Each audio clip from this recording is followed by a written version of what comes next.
Good morning. Sometimes last month, somewhere in Zimmerman, Nairobi, a lady stopped a gentleman and offered to wash the clothes for him.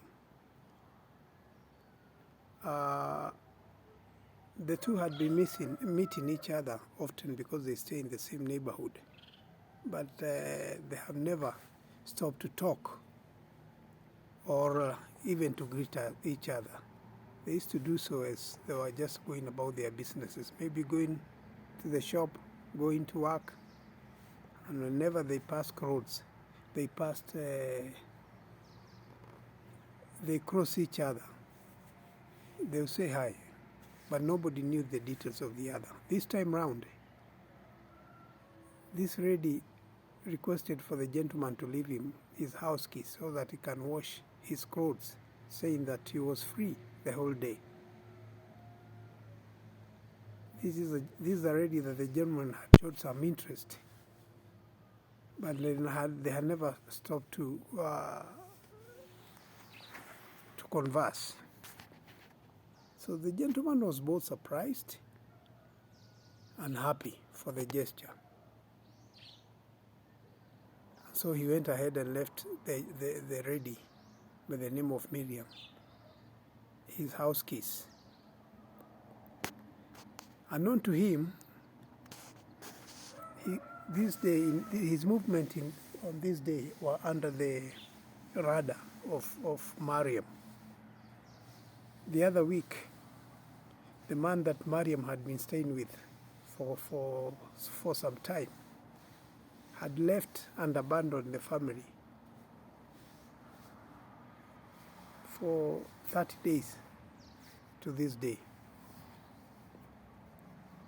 Just for Mariam to later know that this gentleman was no longer interested with them and was living in another part of the town. The gentleman had even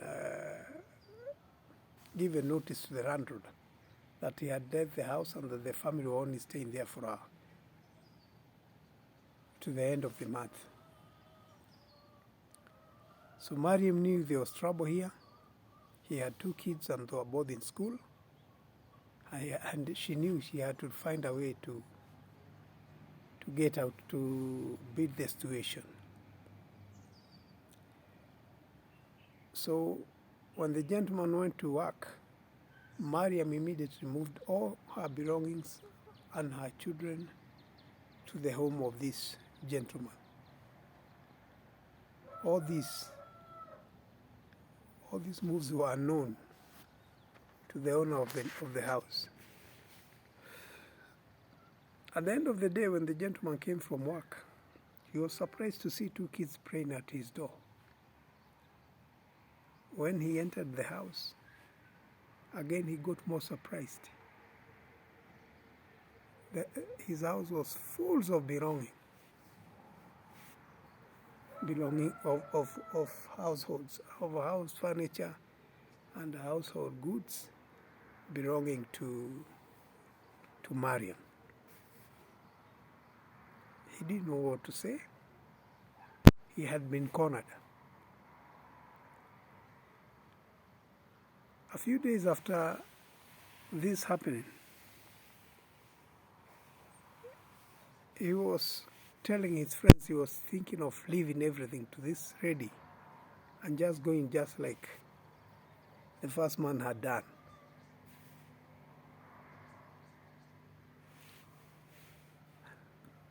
So when I think about these incidents, I wonder what is happening to our community.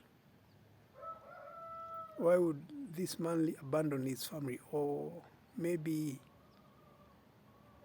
in the first place, the man was not the father of the children, and Mariam had gone to his house the same way.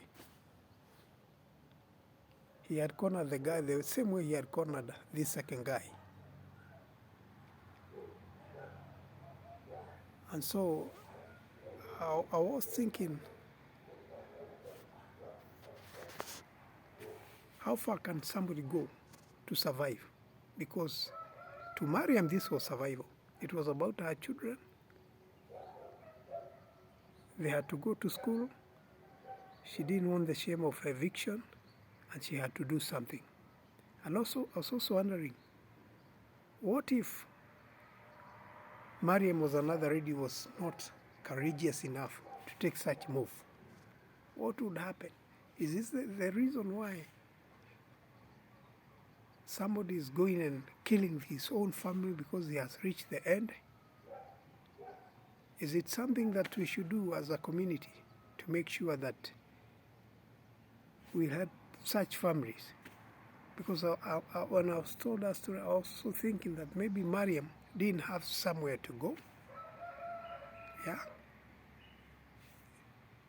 So she had to do something. And I was also wondering what will happen next, because this second gentleman was also planning to abandon them and go to another part of the town and look for a new house. And maybe when I thought about this, I thought maybe that is why there's this welfare issue in developed countries like US, where you'll find that those people who are in a situation like us, they don't have somewhere to go, they don't have somewhere to eat, they have little children they have to eat. Sometimes they get help from state. But this is a country where we have leaders who do not think about such issues. They only think about grabbing and about themselves.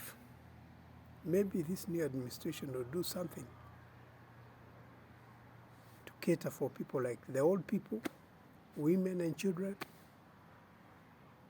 because at the end of the day, I don't know how the story will end.